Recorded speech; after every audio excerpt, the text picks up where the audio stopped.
तो देखें सर, फिर स्टार्ट करते हैं आज का हम लोग जो अपना सेशन है। तो प्रिपरेशन तो स्टार्ट करना ही है, वो बात तो बिल्कुल सही है, लेकिन उससे पहले हम लोग ना थोड़ा ये देख लेते हैं कि सर हमारे जो टॉपिक हैं वो कितना वेटेज ले रहे हैं एग्ज़ाम्स के अंदर।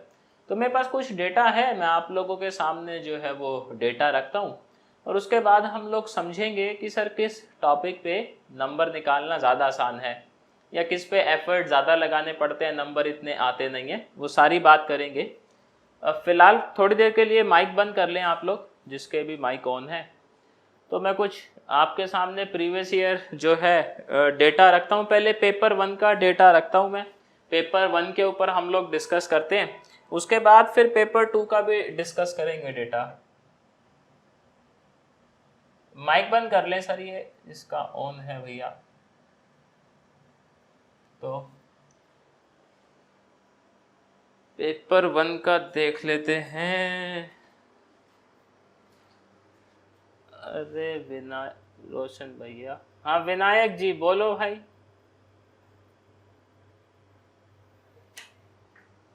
नहीं, चलो जी कोई बात नहीं। हाँ हाँ हाँ बोलो।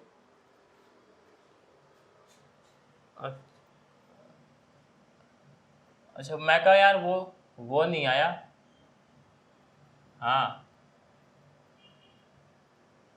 अच्छा चलो कोई बात नहीं।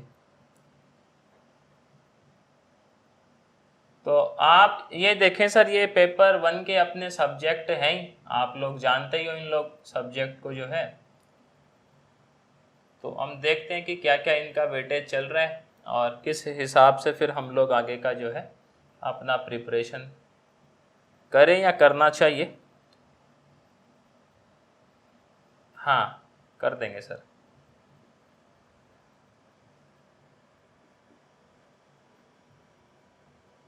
और लास्ट अपने पास वेक्टर एनालिसिस।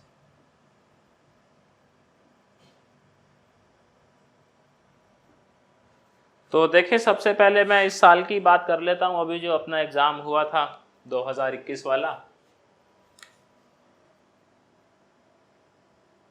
इसकी बात कर लेते हैं कि कौन कौन कितने कितने मार्क्स का इसमें था और पहले क्या ट्रेंड चल रहा है, अभी क्या ट्रेंड आया है इसका, ये भी देख लेते हैं।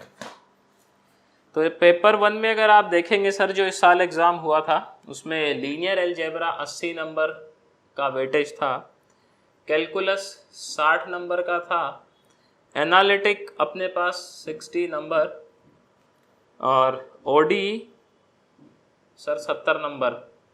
इसके बाद dynamics and statics again 70 number, और लास्ट अपना वेक्टर 50 नंबर का वेक्टर था।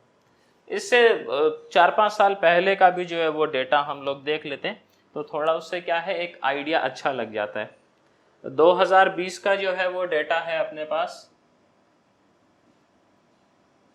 2020 में देखेंगे सर, लीनियर अपने पास 70 मार्क्स का था, कैलकुलस 75 का था, एनालिटिक 55 चल रहा है, ओडी 70, डायनामिक स्टैटिक 70 और वेक्टर 60। इससे एक साल पहले का देखते हैं 19 का।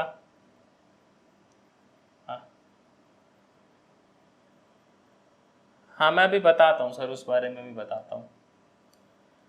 ये 70 है इसमें, ये भी 70 है, एनालिटिक अपना 60 आया, फिर ओडीई अपना सर 96। इस साल लगता है यूपीएससी वाले थोड़े मेहरबान रहे थे, हैं सत्यम बाबू, एक 96 दे दिया, एक 22 दे दिया। चलो उस साल बच्चों की मौज रही होगी।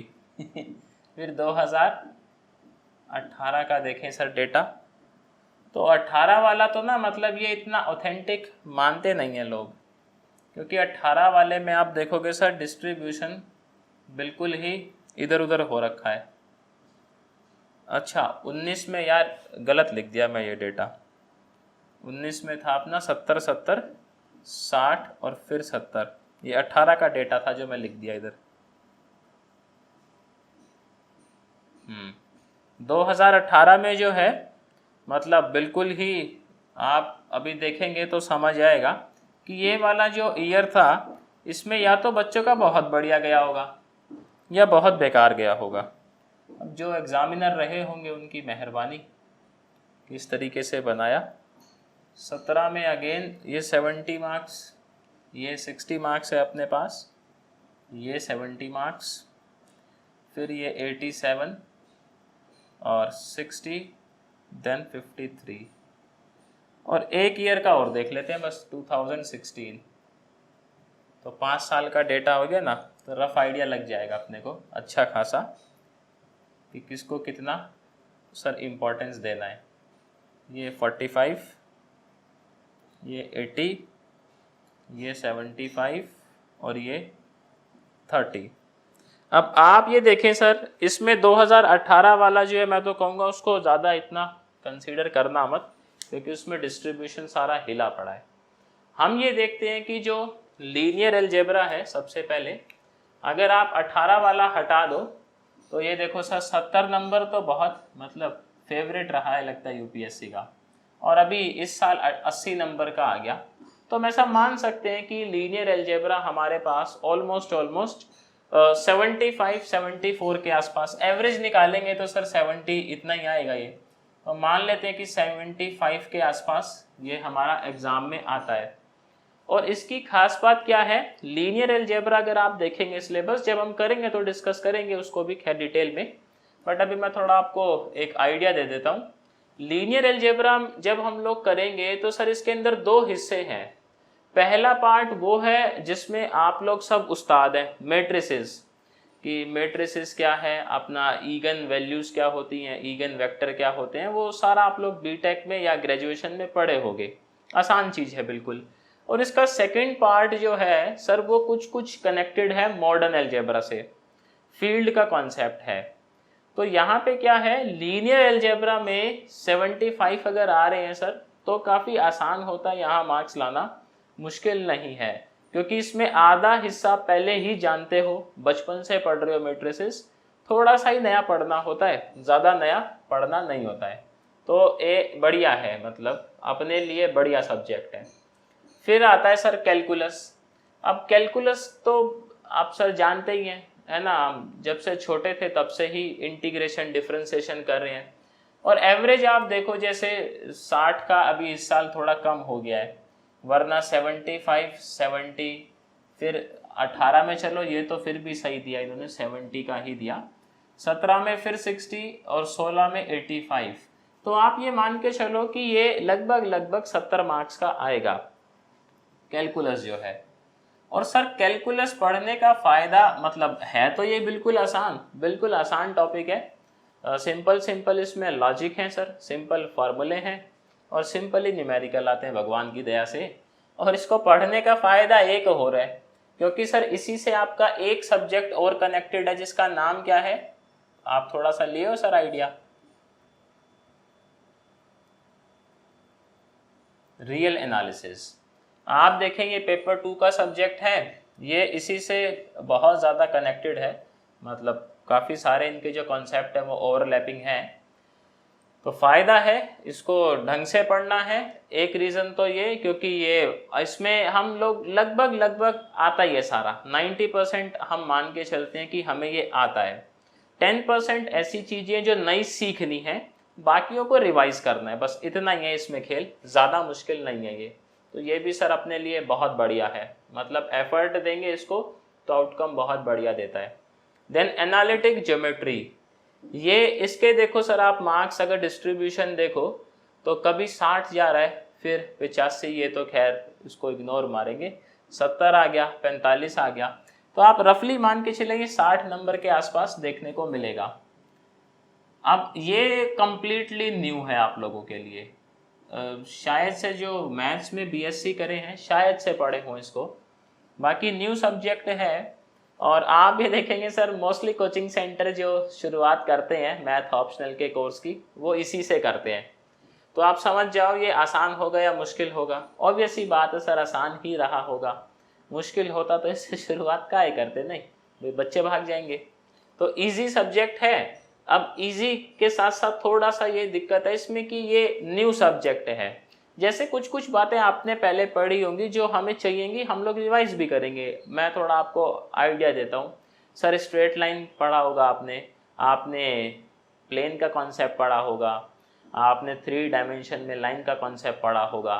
3D में ना बचपन से हम लोग सिर्फ 2 ही चीज़ पढ़े हैं, लाइन और प्लेन। सर यहाँ पे दुनिया और एक्सपैंड होगी, और भी अपने पास 3D शेप्स हैं जिनके बारे में हम लोग पढ़ेंगे। तो आसान है बट न्यू है, तो थोड़ा सा इसमें जो है आपको प्रैक्टिस चाहिएगी, क्योंकि नया है आप लोगों के लिए, पढ़े नहीं हो पहले, या जो पढ़ा है सर उसका फ़ायदा है फिर। अब ordinary differential equation, sir ODE जो बीटेक किया है वो तो पढ़ा ही पढ़ा होगा, वो सारा ODE अच्छे से पढ़ के आया होगा वहाँ से। इसके मार्क्स देखो सर आप एवरेज ज़रा 70 नंबर, 3 साल से 70 नंबर का ये आ ही रहा है। फिर इधर थोड़ा ज़्यादा मेहरबान हो गए होंगे एग्जामिनर, क्योंकि ODE ऐसा है बिल्कुल ललन टॉप, आपको सीधे सीधे केस पहचानने हैं और बस आंसर आपकी आंखों के सामने है। ज़्यादा मुश्किल ये करता नहीं है, और इसका जो सिलेबस है सर, सिलेबस भी कम है, ज़्यादा नहीं है ना। तो छोटा सब्जेक्ट है, बढ़िया है, अच्छे खासे नंबर दे के जाता है। हाँ ये है कि थोड़ा सा याद करने का है इसमें, लेकिन सर अब इतना तो बनता है ना, थोड़ा सा याद कर लेंगे क्या चला जाएगा, मार्क्स मिल रहे हैं अच्छे खासे। ऐसा मान लेते हैं सर इन 2 को भी लोगे तो ये 75 के आसपास आएगा, बहुत बढ़िया है। मतलब ये ऐसा है कि इसको तो सारा निपटा के ही आना एग्जाम में, ODE का एक भी क्वेश्चन नहीं छोड़ना है, ऐसा है ये। डायनामिक्स एंड स्टैटिक्स, अब ये इसको लेकर सर बड़े मसले हैं। तो आप लोगों को ऐसा लगता होगा कि स्टैटिक्स और डायनामिक्स जो है वो परेशान करता है। अब यहाँ ये सत्यम बाबू बैठे हैं हमारे साथ, सत्यम बाबू थोड़ा बताओ ज़रा क्या परेशान करता है ये? महाराज बैठे हो, चले गए, चला गया लगता है। और कोई यहाँ जिसने पढ़ा हो सर अभी स्टैटिक्स डायनामिक्स, है कोई? नहीं है, चलो कोई नहीं। तो ऐसा लगता होगा देखो आप लोगों को कि ये सब्जेक्ट दिक्कत देगा, बट ऐसा है नहीं। एवरेज मार्क्स देखोगे सर 2000। हाँ बीजू भाई हैं, बीजू भाई पढ़े हो आप? तो थोड़ा सा बताओ ज़रा लोगों को कि क्या ऐसा ये फिजिक्स वाला सब्जेक्ट है तो परेशान रहते हैं, परेशान होने की ज़रूरत है इसको लेकर? आप सर जिन जिन आपने पहले पढ़ा नहीं होगा ना सर ये, मतलब इस वजह से टफ लगता होगा। है फिजिक्स का ये, लेकिन हाँ लेकिन ये जैसे आप सब्जेक्ट है, आप ये देखो इसमें प्रोसीजर सेट है, मतलब आपको ज़्यादा पंचायत है ही नहीं, सीधा सीधा लॉजिक है, सीधा प्रोसीजर है, वही न्यूमेरिकल आता है। मतलब जैसे मान लो अपने पास हम एक प्रोसीजर करते हैं, उसमें हम 10 बात निकालते हैं, अब न्यूमेरिकल में से उन 10 में से कोई एक पूछ लेगा, बस इतना ही होता है इसके अंदर। तो 18 में बच्चों को सर बड़ा खुशी हुआ होगा देख के कि 18 में कम वक़्त सिर्फ 22 नंबर का दिया ये, और जबकि ज़्यादा का आता है आप देखोगे बाकी ईयर्स में 70 का आप। हाँ वो इसी वजह से गए ना कि ODE दे दिया 96। सर ODE एकदम ऐसा है कि आ जाए तो बंदा नोच खाए, इतना आसान। फिर ये इसमें ज़्यादातर लोग परेशान रहते हैं। परेशान रहने का कारण ये है कि आपका माइंडसेट ऐसा बना दिया गया है, बाकी और कुछ नहीं है। एवरेज ले लेते हैं सर इसका 70 ही ले लेते हैं हम लोग कि 70 नंबर का तो ये देखने को मिलेगा। और इसमें मैं बताऊं ना, अगर आप ईमानदारी से करोगे जैसा हम लोग करते हैं तो 70 में से आप नाना करते भी रिवीजन आपका ठीक है सर, आप 70-50 नंबर का बड़े आराम से कर सकते हैं बिना किसी मेंटल प्रेशर में आए, या बिना ऐसे सोचे कि इसमें मैं प्रोसीड करूं कैसे। आप जस्ट क्वेश्चन पढ़ेंगे, आपको तुरंत क्लिक कर जाएगा कि अच्छा ये वाली वैरायटी है ये, इसको ऐसे सुलटाएंगे मामला सेट हो जाएगा। टफ नहीं है, मतलब जिन लोगों को भी ऐसा लगता है कि डायनामिक्स एंड स्टैटिक्स परेशान करता है, सर परेशान बिल्कुल नहीं करता है। बस कंडीशन है कि रेगुलर रहो, और ये कहने को एक है बट ये अपने आप में अलग है पूरा इसका गेम, और इसका गेम अपने आप में अलग है। फर्स्ट जो पेपर है ना, इसमें सबसे ज़्यादा टाइम जो हमारा कंज्यूम करेगा क्लासेस वो यही करेगा। अभी जब ये जनवरी बैच में हुआ था तो बीजू भाई कितनी क्लास गई थी इसकी? 40। तो आप ये लगा लो 40 क्लास के आसपास ये लेते हैं दोनों मिला के, क्योंकि 2 सब्जेक्ट है ना तो टाइम लेते हैं सर, और चीज़ें बिल्कुल नहीं होती हैं आप लोगों के लिए, तो थोड़ा फिर स्लो भी चलते हैं हम लोग कि परेशानी ना आए आप लोगों को। देन लास्ट अपना sir vector analysis. Vector analysis कुछ ऐसा है जैसे तो 12वीं क्लास में आपने प्रोबेबिलिटी पढ़ा होगा ना, एकदम ललन टॉप सब्जेक्ट है ये। इसका एवरेज देख लो आप सर, एवरेज मैं 55 मान लेता हूँ जिस हिसाब से ये चल रहा है। अब 16 में थोड़ा सा ये गड़बड़ दे दिया है, इतने कम का ये नहीं आता है, आप 55 मान के चले कि 55 के आसपास का आपको ये देखने को मिलेगा। इसका सर फायदा क्या है? सबसे कम सिलेबस इसी का ही है, सबसे छोटा है ये, है ना, स्मॉलेस्ट बोल सकते हैं हम इसको पेपर 1 के अंदर, कि स्मॉलेस्ट इसका है कोर्स, सबसे छोटा कोर्स है भाई, और नंबर देगा ये 55। सर क्वेश्चन कैसे आते हैं? बिल्कुल सेट क्वेश्चन आते हैं इसमें, प्रूव दैट वाले, और वो प्रूव दैट वाले कहाँ से उठा रखे होते हैं? स्टैंडर्ड बुक से। तो आप जब इसका अगर PYQ भी देखोगे वेक्टर एनालिसिस का, तो आप देखोगे सर उसमें जो क्वेश्चंस हैं वो सारे स्टैंडर्ड बुक से हैं, तो कोई तकलीफ ही नहीं आता है अपने को। बहुत प्यारा सब्जेक्ट है, छोटा सा सब्जेक्ट है, 15 क्लास लेता है मुश्किल से 3-3 घंटे की, और हो जाता है। तो पेपर 1 में अगर हम बात करें ना कि देखो आप लोगों को सर ज़्यादा किस पे मतलब एफर्ट डालने हैं जहाँ से आउटकम ज़्यादा मिलेगा, आपको सबसे पहले तो ध्यान में रखना है ODE को। ODE पे सबसे ज़्यादा एफर्ट डालेंगे आप, क्योंकि ODE में सर आउटकम बहुत अच्छा है, सिलेबस कम है और आसान है, सीधी वैरायटीज़ हैं, थोड़ा सा याद करने का है लेकिन मैनेजेबल है, मतलब इतना ज़्यादा भी याद करने का नहीं है। वो प्रैक्टिस जब आप मारोगे इसकी तो आपको सर वो वैसे ही याद हो जाएगा, कोई दिक्कत नहीं आएगी। उसके बाद आप देखें तो आप सर इसको करेंगे ज़रा कैलकुलस, क्योंकि आप कैलकुलस को एज अ सब्जेक्ट मत देखना।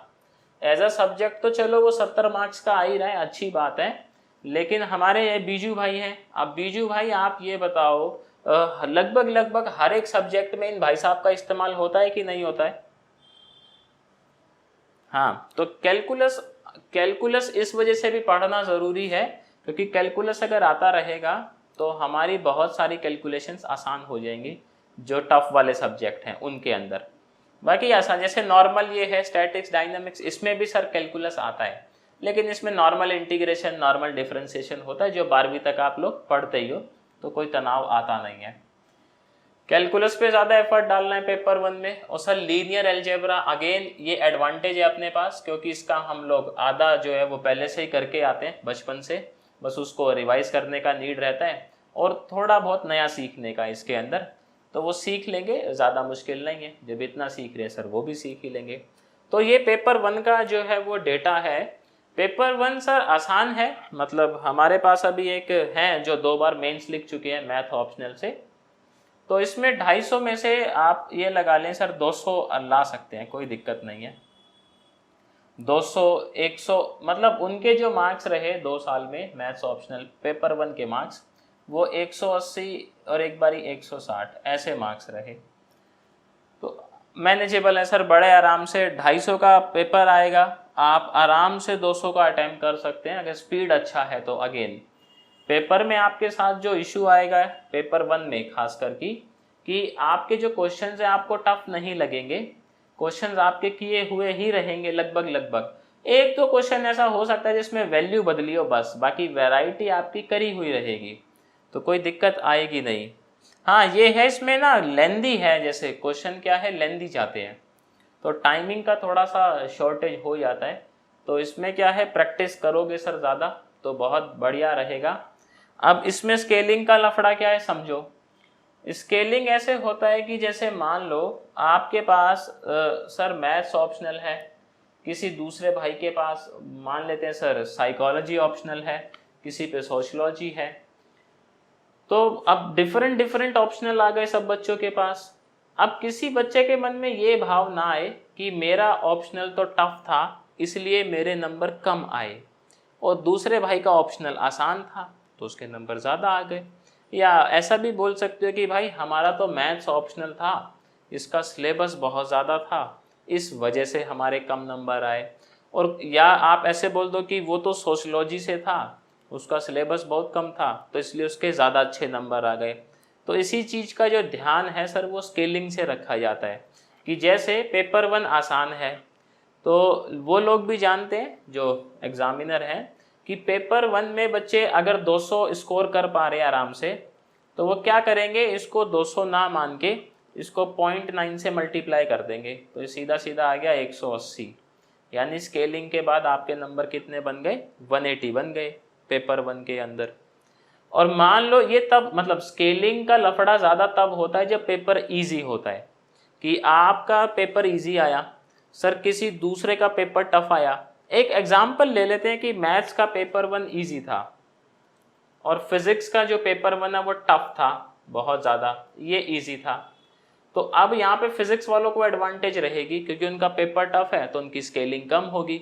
जहाँ मैथ्स में 0.85 से मल्टीप्लाई कर देंगे उठा के, फिजिक्स में 0.95 से करेंगे मल्टीप्लाई। तो ये है सर स्केलिंग का लफड़ा। स्केलिंग पेपर 1 में ज़्यादा होता है। पेपर 1 में ज़्यादा क्यों होता है, क्योंकि सर पेपर 1 थोड़ा सा ईजी है। ईजी इसलिए नहीं कि इसमें टॉपिक आसान है, ईजी इसलिए है कि इसमें टॉपिक थोड़े से कम है और ज़्यादा ऐसे टॉपिक नहीं है आड़े टेढ़े। आड़े टेढ़े का इन द सेंस आप देखें सर, बचपन से जैसे मैं भी पढ़ा ही हूँ 12वीं, उसके बाद कॉलेज करा, आप लोग भी सर सेम 12वीं तक पढ़े फिर कॉलेज कर रहे हो। हम लोग मैथमेटिक्स को जो पढ़ते हैं सर, मैथमेटिक्स सुनते ही हमारे दिमाग में न्यूमेरिकल चीज़ें आती हैं या थियोरिटिकल चीज़ें आती हैं, न्यूमेरिकल। तो अगर आप किसी को बोलोगे मैथमेटिक्स तो बाय डिफॉल्ट उसके जो ब्रेन में इमेज बनता है सर न्यूमेरिकल, कि मैथ्स मतलब क्वेश्चंस। और यही सेम नेचर सर पेपर 1 का है। मतलब पेपर 1 में अगर हम देखें तो हमारे पास जो रहता है वो न्यूमेरिकल ही रहते हैं। इनमें से एक भी ऐसा टॉपिक नहीं है आपका जो थ्योरेटिकल हो। लीनियर अलजेब्रा सर न्यूमेरिकल आते हैं एग्जाम में, कैलकुलस न्यूमेरिकल आते हैं आपके एग्जाम में। हाँ, ये हो सकता है कि न्यूमेरिकल को समझने के लिए हमें थोड़ी सी थ्योरी समझनी पड़े, वो ऑब्वियस है, लेकिन एग्जाम में न्यूमेरिकल ही आएगा आपका यहाँ से। Analytic geometry sir numerical, OD purely numerical, dynamics statics numerical ही आएगा यहाँ से भी, vector analysis sir again numerical. तो न्यूमेरिकल पेपर है ये, और न्यूमेरिकल हम लोग बचपन से पढ़ते ही आ रहे हैं, 12 साल पहले पढ़े, फिर कुछ कॉलेज में पढ़ लिए। तो आप मेरे को एक बात बताओ सर, जब इतना न्यूमेरिकल हम लोग कर लिए तो क्या हम न्यूमेरिकल के प्रति ज़्यादा कंफर्टेबल फील नहीं करेंगे, कि करेंगे? करेंगे, है ना, ऑब्वियस ही बात है कि क्योंकि न्यूमेरिकल बचपन से पढ़ रहे हैं हम लोग। तो आप देखो इसका स्क्रीनशॉट ले लो, आप इसको फिर नोट कर लेना आराम से, या हो सकता है आप लोगों ने कर भी लिया हो। तो अभी जो है हम तो अभी जो है हम लोग देखो पेपर 2 का थोड़ा सा डिस्कस कर लेते हैं। अब पेपर 2 थोड़ा सा टफ रहता है और उसका टफ रहने का कारण क्या है वो भी समझ लेते हैं।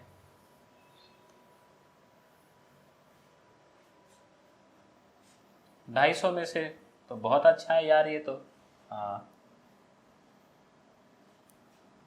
अरे यार ये तो आपने उल्टा कर दिया काम, बल्कि लोग पेपर 1 का ज़्यादा कर देते हैं, पेपर 2 का कम कर पाते हैं।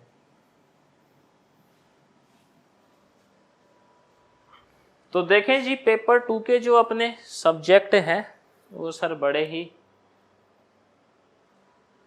थोड़े मतलब नए नए सब्जेक्ट होंगे आप लोगों के लिए, जो लोग मैथमेटिक्स बैकग्राउंड से नहीं है, मतलब जो बीएससी नहीं किए मैथ्स में, बीटेक किए हो या फिर कुछ और कर रखे हो, तो आप लोगों के लिए यहाँ थोड़ा ज़्यादा ऐसा देखने को मिलेगा कि जो नया है।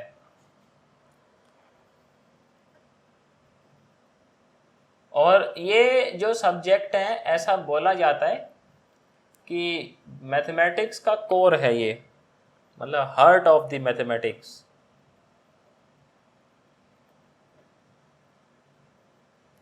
और आम तौर पर जो रिसर्च होती है मैथ्स में वो इन्हीं पे चलती है आगे।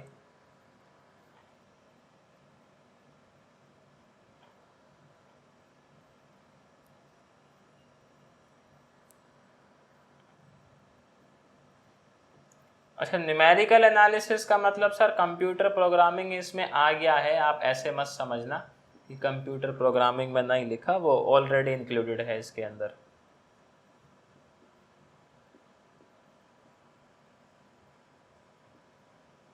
अब देखो पेपर 2 में पता है टफ क्यों लगता है बच्चों को? साउंड नहीं आ रहा है, तो बाकी लोगों को साउंड आ रहा है ना मेरा? हाँ, वो आपका सर कनेक्ट नहीं हो रखा होगा, देखो साउंड नीचे ऑप्शन आता है कनेक्ट ऑडियो, वो कर लो तो हो जाएगा। पेपर 2 टफ क्यों रहता है पहले ये समझ लेते हैं, फिर मार्किंग देख लेंगे सर क्या क्या इसका ट्रेंड चल रहा है। पेपर 2 में आप देखेंगे, आप सर रियल एनालिसिस बचपन में नहीं पढ़े, बिल्कुल न्यू है आप लोगों के लिए ये। कैलकुलस का थोड़ा बहुत मैच करता है, लेकिन इसके जो कोर कॉन्सेप्ट हैं वो सर बिल्कुल नए हैं आप लोगों के लिए। जो डेफिनेशंस हैं, जो इसकी बातें हैं, मतलब आप इसमें चीज़ों को एक नए तरीके से समझेंगे, ऐसा बोल दें। जैसे इंटीग्रेशन सर हम लोग पढ़े हैं, बचपन से पढ़े हैं, यहाँ इंटीग्रेशन एक अलग नज़रिए से देखा जाएगा। आप लोग सर ये मीन वैल्यू थ्योरम बचपन से पढ़ते आ रहे हो, रोल्स थ्योरम, लैग्रेंजेस थ्योरम और कोचीज थ्योरम, यहाँ पे उन्हीं थ्योरम को एक नए तरीके से सीखेंगे हम लोग, उनका एप्लीकेशन देखेंगे क्या क्या एप्लीकेशन है। तो रियल जो है सर, रियल है बहुत बढ़िया सब्जेक्ट, लेकिन इसके साथ एक मसला है।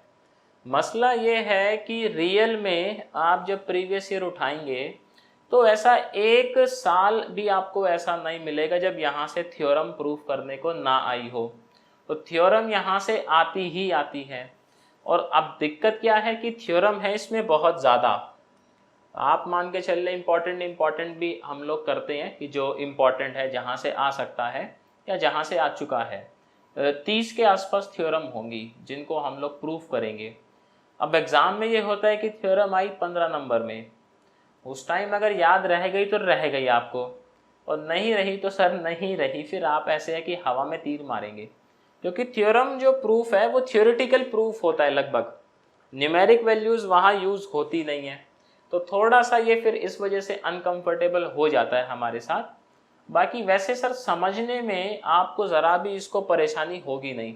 इसको भी लोग बताते हैं कि सब्जेक्ट ये टफ है, लेकिन ये बीजू भाई कर चुके हैं, तो बीजू भाई कुछ टिप्पणी करना चाहोगे इस पे? लगा ये टफ रियल जो है आपको? इसमें बस जो मैं बता रहा हूँ ना, एक जो प्रॉब्लम है बच्चों के साथ या हम लोगों के साथ, वो ये है कि यहाँ से थ्योरम आती है, और थ्योरम का जो प्रूफ है सर उसमें कोई न्यूमेरिक वैल्यू होती नहीं है, वो थ्योरेटिकल प्रूफ चलता है। और उसके बाद आप समझे सर, अब थ्योरी मतलब मैथमेटिक्स हो और वहाँ पे हम थ्योरी लिख रहे हैं, तो बचपन से ऐसा कभी किया नहीं हम लोगों ने, तो थोड़ा सा यहाँ पे उसको लेकर अनकंफर्टेबल हो जाते हैं। बट धीरे धीरे जैसे जैसे हम लोग करेंगे सर, आप उसमें भी कंफर्टेबल हो ही जाओगे, इतनी मेरी श्योरिटी है। बस ये कि आप रेगुलर रहे, बाकी कंफर्टेबल बड़े आराम से हो जाओगे इसमें भी आप लोग। मॉडर्न अलजेब्रा सर ये सबका ही बाप माना जाता है, ये बिल्कुल न्यू है आप लोगों के लिए। हाँ, जो CS बैकग्राउंड से हैं, मतलब बीटेक जिन्होंने कंप्यूटर साइंस में किया है सर यहाँ पे कोई कंप्यूटर साइंस से बीटेक किया हो? कोई नहीं किया, चलो कोई नहीं, वो थोड़ा सा इसको फिर भी पढ़ के आते हैं, कंप्यूटर साइंस वाले थोड़ा सा पढ़ते हैं इसका पार्ट, बाकी लोग तो बिल्कुल फ्रेश है। और फ्रेश होने के साथ साथ सर इसका क्या मसला है? इसका मसला ये है, ये प्योरली कैसा है भैया? थियोरिटिकल। क्वेश्चन आया आपके सामने, क्वेश्चन अब आता है तो आता है सर, नहीं आता है तो जयराम जी की, मतलब आप इसमें ऐसे गैस नहीं मार सकते, ये मसला है इसके साथ। सिलेबस ज़्यादा लेंदी नहीं है, खैर बस ये है कि इसमें क्योंकि क्वेश्चन पूरा थियोरिटिकल होता है तो थोड़ा सा दिक्कत कर देता है। बाकी जब ये करेंगे तो समझने में आपको दिक्कत ये देगा नहीं अगर आप रेगुलर रहेंगे तो। और इसमें सर एक समस्या और है जो भी हमने देखी है, कि अगर आप इस वाले सब्जेक्ट को लाइव ले लेते हैं तो बहुत अच्छा है, तो सर इससे अच्छी कोई बात ही नहीं है। लेकिन अगर आप इसकी रिकॉर्डिंग देखेंगे तो बीजू भाई रिकॉर्डिंग देखने पे क्या होता है इसकी? सर घूमता है और नींद भी आएगी आपको। तो ये मैं तो यही करूँगा कि जब ये स्टार्ट होगा अपना तो आप लोग इसको लाइव ही देखना सब लोग, तो आपको अच्छे से समझ आएगा, क्योंकि डाउट आप उसी टाइम पूछ लोगे मेरे से। फिर आप देखें सर, माइक बंद कर लेंगे, कॉम्प्लेक्स एनालिसिस। कॉम्प्लेक्स ये थोड़ा बहुत है, मतलब पढ़ा हुआ आप लोगों ने, जो लोग बीटेक किए हैं वो इसको पढ़े हैं, थोड़ा सा इसका बीटेक में आता ये, और जो बीएससी किए सर उन्होंने तो अच्छे से पढ़ा होगा। कॉम्प्लेक्स एनालिसिस बहुत बच्चा सब्जेक्ट है, बहुत छोटा, लेकिन नंबर देके जाता भी देखेंगे सर अच्छे खासे, और बढ़िया है ये। कॉम्प्लेक्स एनालिसिस एक ऐसा सब्जेक्ट है जिसमें हम बहुत टफ प्रॉब्लम्स को बहुत इजी प्रॉब्लम्स में कन्वर्ट कर सकते हैं, या आप ऐसे समझे कि बहुत टफ कोई प्रॉब्लम थी उसको बहुत इजी वे में ये सॉल्व करके दे देता है कॉम्प्लेक्स। एलपीपी सर बचपन से पढ़ते आ रहे हैं आप, क्लास 12 से, लीनियर प्रोग्रामिंग, आसान है, छोटा है, ज़्यादा तकलीफ देता नहीं है। फिर आता है सर पीडीई। पीडीई भी बहुत सही सब्जेक्ट है, कुछ टॉपिक ऐसे हैं जहाँ से क्वेश्चन आना ही आना है। इसमें सिर्फ एक मेथड है जो बच्चों को परेशान करता है, दैट इज 4 पिट मेथड, तो उसको भी देखेंगे। न्यूमेरिकल एनालिसिस सर ये आप कहोगे मतलब इससे अच्छा सब्जेक्ट तो कोई मिला ही नहीं, बहुत आसान है, मतलब सबसे आसान पूरे मैथ्स ऑप्शनल में यही है, इससे आसान है ही नहीं कुछ बिल्कुल कैलकुलेटर चलाना आना चाहिए आप लोगों को, साइंटिफिक, और बस काम होता रहता है इसमें बढ़िया। मैकेनिक्स एंड फ्लूइड, अब ये जो सब्जेक्ट है सर ये भी बदनाम है, बिल्कुल नया है आप लोगों के लिए ये फिजिक्स का। ऐसा बोलते हैं बोलने वाले कि टफ है, ये है वो है, लेकिन आप समझोगे इसको तो सर नहीं है। जैसे स्टैटिक्स डायनामिक्स का हाल कर रखा है वैसे इसका भी हाल कर रखा है लोगों ने, ज़्यादा परेशानी ये देता है नहीं, रेगुलर रहोगे तो। रेगुलर नहीं हो सर फिर तो बात ही अलग है। अब इनकी वेटेज देख लेते हैं, कितने कितने मार्क्स के कौन कौन से सब्जेक्ट आ रहे हैं, और सेकंड पेपर में फिर पंगा कहाँ कहाँ से जो है वो देखने को मिलता है। तो मैं पहले इस साल का वेटेज लिखता हूँ, ये जो 21 में पेपर हुआ इसमें कितने क्या मार्क्स का रहा अपने पास। मॉडर्न अलजेब्रा इसके अंदर था सर 40 नंबर का, अपना जो रियल है ये था 55 नंबर का, कॉम्प्लेक्स रहा इसके अंदर 65 मार्क्स का, लीनियर प्रोग्रामिंग 40 मार्क्स, कम था इस बारी लेकिन चलो कोई बात नहीं। पार्शियल डिफरेंशियल इक्वेशन है अपना 60 marks, numerical analysis sir 65 marks, mechanics and fluid 75 का था। और ऐसा मत समझना कि मतलब छोड़ देंगे कोई यूनिट तो काम बन जाएगा, क्योंकि अब लोग चालू हो गए हैं भाई, कंपलसरी वाले में हर एक से क्वेश्चन आ जाता है, तो वहाँ फिर हैप्पी बर्थडे हो जाएगा। इसमें 2020 में जो था मॉडर्न था 50 नंबर का, रियल 45 का था अपने पास, कॉम्प्लेक्स भी 45 का था, एलपीपी 45, पीडीई 50 मार्क्स, आपका numerical analysis 70 marks, sir mechanics and fluid dynamics 80 marks. 19 का डेटा देखें तो मॉडर्न अलजेब्रा 40 नंबर का था, रियल एनालिसिस आप देखेंगे sir 65 marks, complex analysis 45, LPP अपना इस साल मेहरबान थी यूपीएससी लगता है बच्चों के पास, ऊपर 80 नंबर का एलपीपी था 2019 में, पीडीई 45 मार्क्स, न्यूमेरिकल एनालिसिस इस साल 60 मार्क्स, थोड़ा सा डाउन गया, मैकेनिक्स एंड ये सर अपना 80 मार्क्स। फिर 18 का डेटा देखें जो कि थोड़ा सा है ही गड़बड़, ये 45 का था 18 के अंदर, रियल 55, कॉम्प्लेक्स आप देखेंगे सर ये था 40 मार्क्स, एलपीपी जो है ये 60 का था, ठीक है, पीडीई 40, अपना न्यूमेरिकल एनालिसिस 75 और मैकेनिक्स एंड फ्लूइड 85।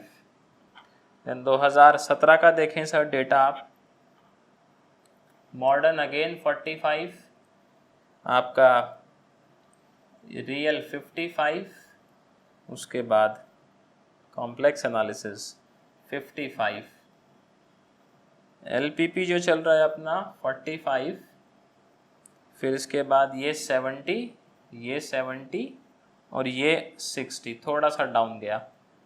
और 2016 में देखें सर, 2016 वाले बच्चे परेशान रहे होंगे थोड़ा सा 50 का, ये 65 का था, ये 45, यहाँ से 30 था, यहाँ से 50 नंबर का आया, ये 60 का, और ये ससुरा टिका दिया पूरा 100। तो अब देखो सर हमारे लिए क्या इन्फॉर्मेशन है इस डेटा से, समझते हैं। हम यहाँ से क्या समझ पा रहे हैं कि जैसे मॉडर्न है अपने पास, तो मॉडर्न ऑन एन एवरेज देखेंगे सर 45 मान के चलो, 45 मार्क्स का आएगा। 45 में से एक क्वेश्चन इसका आएगा कंपलसरी में। कंपलसरी में या तो 10 नंबर का आता है कभी कभी, या 8 नंबर का आता है, ऐसे आता है। सर कंपलसरी वाला फॉर श्योर आप लोग सब कर लोगे, कोई दिक्कत आएगी नहीं। दिक्कत आती है इसमें चॉइस वाले पे। दिक्कत क्यों है? क्योंकि समझना पूरा सब्जेक्ट कैसा है, थियोरेटिकल। ये इकलौता ऐसा है जो पूरा ही थियोरेटिकल है, कोई न्यूमेरिकल इसमें है ही नहीं। तो मॉडर्न थोड़ा सा परेशान कर सकता है आप लोगों को।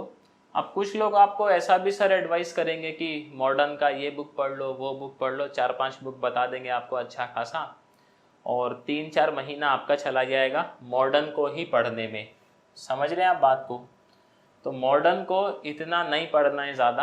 आप थोड़ा यूट्यूब करेंगे ना अगर कभी, तो लोग ऐसा बताएंगे कि ये ऑथर की बुक्स आती हैं, आप इन्हें पढ़ लें तो मॉडर्न बहुत बढ़िया हो जाएगा। हाँ हो जाएगा, बात सही है, लेकिन सर आप देखें 45 मार्क्स के आसपास का ये आना है, जिसमें से आप 10 नंबर का या 8 नंबर का जो कंपलसरी आएगा वो फॉर श्योर है, वो तो कर ही लोगे बड़े आराम से। दिक्कत अगर फंसेगी तो फंसेगी चॉइस वाले में, और भगवान ने साथ दिया तो वो भी कर लोगे, क्योंकि थ्योरी है ना, स्ट्राइक कर गया तो कर लोगे, नहीं किया तो फिर गैस मारोगे, ऑब्वियस ही बात है। तो इसको ज़्यादा टाइम नहीं देना है, इसको उतना ही टाइम देंगे हम लोग जितना ये डिज़र्व करता है। मतलब इसका जो पूरा करिकुलम है वो अच्छे से करेंगे, अच्छे से समझेंगे, प्रीवियस ईयर देख लेंगे, उसके बाद ज़्यादा इस पर माथापच्ची नहीं करनी है, क्योंकि इस और सब्जेक्ट भी सर बिगड़ जाएंगे इसके चक्कर में। दूसरा आता है रियल। रियल में भी क्या थोड़ी सी दिक्कत है इसके अंदर, क्योंकि रियल में ये फॉर श्योर है एक प्रूफ आएगा ही आएगा आपका, और सर 2 भी आ जाते हैं कभी कभी। मतलब एक तो आप मान के चलो यहाँ से थ्योरम देखने को मिलेगी प्रूफ करने के लिए। कितने नंबर में आती है सर थ्योरम? 15 नंबर में, और कभी कभी किस्मत अच्छी होती है तो 10 नंबर में आती है। वैसे दुआ यही करी जाए कि 10 में आए, 15 में ना आए। बाकी इसमें क्या है, न्यूमेरिकल पार्ट आता है। न्यूमेरिकल पार्ट कहाँ से आता है सर? जब हम लोग करेंगे रियल तो डिस्कस करेंगे कि ज़्यादा आपको इसमें भी, रियल में भी किस पे ज़्यादा फोकस करना है। थ्योरम का सीन ऐसा है सभी के साथ है, आप लोगों के साथ नहीं है। स्ट्राइक कर गई तो अच्छा है, नहीं करी तो सर अगेन गैस करोगे आप लोग, क्योंकि थ्योरम पूरा थ्योरेटिकल रहता है, न्यूमेरिक वैल्यूज उसमें नहीं होती, तो ये दिक्कत है। कॉम्प्लेक्स एनालिसिस, हाँ ये सर आपका फेवरेट बनेगा। क्यों?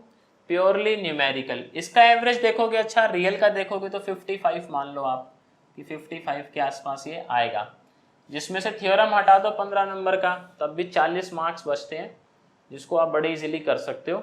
और ये भी अगर मान लो किस्मत ऐसी रही, आप 2-3 दिन पहले ही पढ़े थे एक थ्योरम, रिवाइज किए थे, वही आ गया, तो कहना ही क्या है फिर। तो कॉम्प्लेक्स बहुत छोटा सब्जेक्ट है, प्योरली न्यूमेरिकल, ये है अपने पास बढ़िया चीज।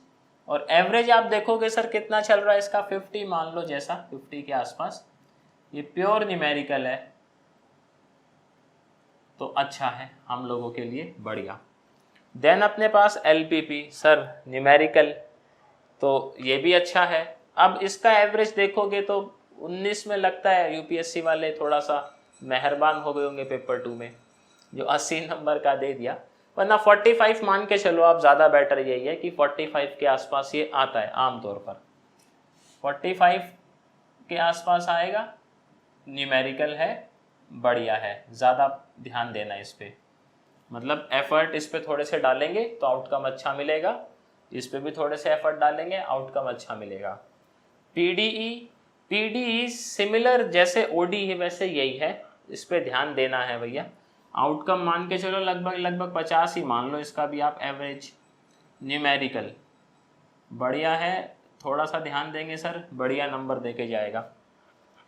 न्यूमेरिकल एनालिसिस पेपर 2 का सबसे बढ़िया चीज़ है। आप इसका देखें सर, इसका एवरेज बाकी सबसे ज़्यादा ही आ रहा है, फ्लूइड को छोड़ दो तो ऑन एन एवरेज चल रहा है ये 65-70 मान लो आप, 70-65 के आसपास ही, 65 ही मान लेते हैं, तो 65 मार्क्स का ये चल रहा है। अब 65 मार्क्स में क्या है सर, आधा हिस्सा चला गया आपका न्यूमेरिकल वाला, जिसमें आपको यूज़ करना है कैलकुलेटर। सिंपल से फॉर्मूले हैं सर, बस कैलकुलेटर इस्तेमाल करना आना चाहिए अच्छे से, तो आधे नंबर तो ऐसे ही आ गए। आधा हिस्सा है इसके अंदर कंप्यूटर प्रोग्रामिंग का, और कंप्यूटर प्रोग्रामिंग का भी जो हिस्सा इसके अंदर आता है वो बीटेक में आप सब नहीं पढ़ा होगा, किसी भी ब्रांच से अगर आप हो तो फर्स्ट ईयर में इस कॉमन नहीं होता है सबका जो कोर्स है, उसी में वो आ ही जाता है, तो सब ने पढ़ा हुआ है, बस रिवाइज करना है उसको एक बारी, बड़ा आसान टॉपिक है ये। सर लास्ट देखें, ये भी थोड़े से खतरनाक माने जाते हैं। इसका एवरेज देखें आप, एवरेज इसका क्या मानोगे भाई, 75 मान लो, इतना तो ये चल रहा है, 75 के आसपास ये चल रहा है। अब पेपर कैसे है, इसमें न्यूमेरिकल है कि थ्योरी है सर, प्योर न्यूमेरिकल है, थ्योरी नहीं आती है। ये वैसा ही है जैसे स्टैटिक्स एंड डायनामिक्स, न्यूमेरिकल। इसमें कोई तकलीफ क्या होती है, तकलीफ ये है जैसे स्टैटिक्स डायनामिक्स थोड़ा सा ज़्यादा टाइम खाता है, ऐसे ही मैकेनिक्स एंड फ्लूइड भी थोड़ा सा ज़्यादा टाइम खाता है बाकियों के कंपैरिजन में। ये अपने आप में एक सब्जेक्ट है, ये अपने आप में सब्जेक्ट है, तो दो को मर्ज कर रखा है इन्होंने। पेपर में क्वेश्चन कैसे आते हैं, पेपर में क्वेश्चन आते हैं सर स्टैंडर्ड बुक से, सीधे उठ के स्टैंडर्ड बुक से क्वेश्चन आते हैं सीधे उठ के, तो ज़्यादा परेशान होने वाली बात यहाँ भी नहीं है, बस प्रैक्टिस चाहिए। तो ये पेपर सेकंड का है। अब पेपर सेकंड आप समझ सकते हो क्योंकि इसमें तो बहुत सारे टॉपिक ऐसे हैं जो लोगों के लिए बिल्कुल न्यू रहते हैं, मॉडर्न है, रियल है, आपका मैकेनिक्स एंड फ्लूइड है, ये पूरी तरीके से न्यू है, तो ये थोड़ा सा समझने में भी टाइम लगता है पहले, और उसके बाद इनमें थ्योरी भी है। तो मैथमेटिक्स को जो हम लोग पढ़े हैं बचपन से वो पढ़े हैं सर एज अ न्यूमेरिकल, जो हम लोग पढ़े हैं। यहाँ चल रहा है मामला थियोरेटिकल, तो वो थोड़ा सा परेशान कर देता है, बस इसलिए पेपर 2 थोड़ा सा टफ है। लेकिन टफ है तो सर फायदा भी है फिर इसका, अपने को फायदा ये है स्केलिंग 0.92 जाता है, 0.9 जाता है, 0.95 जाता है, कि जैसे आप 200 नंबर ले आए मान लो, वैसे तो बहुत मुश्किल ऐसा मानते हैं लोग इसमें, बट ले आए आप 200, स्केलिंग गया 0.92, तो 0.92 से मल्टीप्लाई कर लो, वो आपके मार्क्स आ जाएंगे। इसमें स्पीड का इशू इसमें भी है क्योंकि क्वेश्चन लेंदी है, और इसमें थोड़ा सा वो इशू भी है थ्योरी वाला, तो इसलिए थोड़ा सा ये टफ मानते हैं लोग। बाकी ऐसा बिल्कुल नहीं है कि समझने में कोई आपको तनाव होगा या दिक्कत देता है सर, टॉपिक सारे ही अच्छे हैं, समझ बड़ी आराम से आते हैं, कोई परेशान नहीं करता है। खास करके ये तो बहुत ही प्यारा है, अच्छे खासे मार्क्स आप लोगों को दे रहा है। अच्छा मेरे को ये बताओ, आप लोगों में से कौन अभी ऐसा सोच रहा है कि मैं स्टैंडर्ड बुक्स खुद से भी पढ़ूंगा, कोई है आप में से ऐसा जो ये सोच रहा है?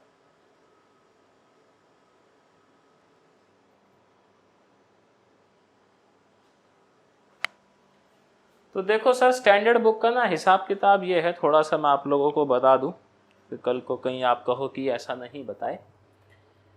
हम लोग क्लास में जो कवर करते हैं, अब ऐसा यहाँ पे पुराने बच्चे भी हैं, तो अगर मैं झूठ बोलूँगा तो वो पकड़ ही लेंगे मेरे को कि ये तो झूठ बोल रहे हैं भाई साहब। तो हम लोग है ना, हम लोग देखो यहाँ पे क्या करते हैं, यहाँ पे हम वैरायटी सारी कवर करते हैं आपकी, जो एग्ज़ाम में मैंने वीडियो भी डाली थी कि कुछ क्वेश्चन ऐसे हैं जहाँ से सर एग्ज़ाम में आया हुआ है, कुछ ऐसे हैं जो आ सकते हैं, और कुछ ऐसे हैं जो एग्ज़ाम में पूछे नहीं हैं यूपीएससी में, लेकिन किसी और एग्ज़ाम में वो बहुत आ रहे हैं, मतलब बहुत ज़्यादा फेमस है, तो उनको हम लोग डिस्कस कर लेते हैं। वैरायटी अलग होती है, तो एक वैरायटी पे हम 5-6 न्यूमेरिकल लगा ही लेते हैं। अब जैसे टफ सब्जेक्ट है कोई, स्टैटिक्स डायनामिक्स है, तो उस पर आपको क्वेश्चन बहुत अच्छे मिलेंगे, मतलब नंबर ऑफ न्यूमेरिकल बहुत मिलेंगे सर आपको, ताकि आपका थोड़ा सा अच्छा हो जाए वो, क्योंकि परेशान रहते हैं बच्चे। जिसमें ज़्यादा थोड़ा कंफर्टेबल फील करते हो उसमें हम क्वेश्चन थोड़े से कम कर देते हैं, लेकिन वैरायटी सारी होती है। तो स्टैंडर्ड बुक का हिसाब किताब ये रहता है कि अगर आपके पास सर टाइम है, मतलब आप मान लो अभी फर्स्ट ईयर में हो कॉलेज में और 2 साल बाद दोगे तो अच्छा है, आप लोग पढ़ सकते हो, कोई दिक्कत नहीं है। और आप इस भाव से भी पढ़ सकते हो कि चलो मैथ्स आपको पसंद है और आप कुछ पढ़ना चाह रहे हो तो पढ़ सकते हो। बट अगर सिर्फ इसलिए पढ़ रहे हो कि अब उसको भी पढ़ लेंगे तो क्या पता ज़्यादा अच्छे नंबर आ जाएंगे, तो सर फिर नहीं होगा ऐसा, मतलब कुछ फ़ायदा मिलेगा नहीं जहाँ तक मेरे को लगता है। क्योंकि वैरायटी हम लोग कवर कर ही लेंगे और कॉन्सेप्ट भी समझ लेंगे, तो बुक आप किस लिए पढ़ोगे? कॉन्सेप्ट के लिए, वो तो आ गया। वैरायटी देखने के लिए, वो तो कर ली हम लोगों ने। सर बुक्स लिमिटेड ही रखनी है, ऐसा नहीं करना है कि कभी इधर के क्वेश्चन लगाने लग जाओ, कभी उधर के क्वेश्चन लगाने लग जाओ।